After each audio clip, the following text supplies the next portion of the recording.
As a result, the Galaxy S23 Ultra will be available to the general public on February 17. However, some individuals have already obtained access to the phone and have conducted experiments that provide spectacular findings. Due to its outstanding features, Samsung's Galaxy S23 series of smartphones is causing quite a stir in the market.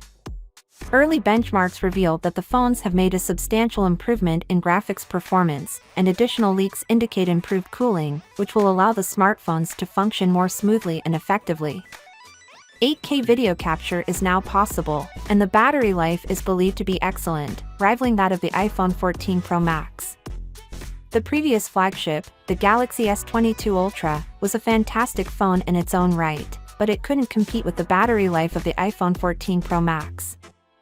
The Galaxy S23 Ultra, on the other hand, seems to have solved this problem, with sources claiming that its battery performance is on pace with the iPhone 14 Pro Max, although lacking a battery capacity increase from 5,000 mAh.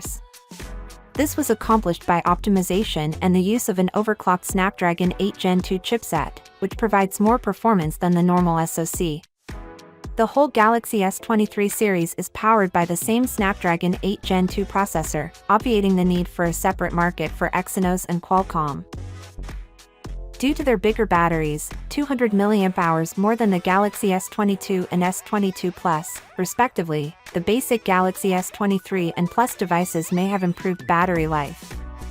In conclusion, with its amazing graphics performance, improved cooling, 8K video capture, and exceptional battery life, the Galaxy S23 series is shaping up to be a terrific smartphone lineup. It is a significant improvement over its predecessor and potentially compete with the iPhone 14 Pro Max. Finally, what do you think about it?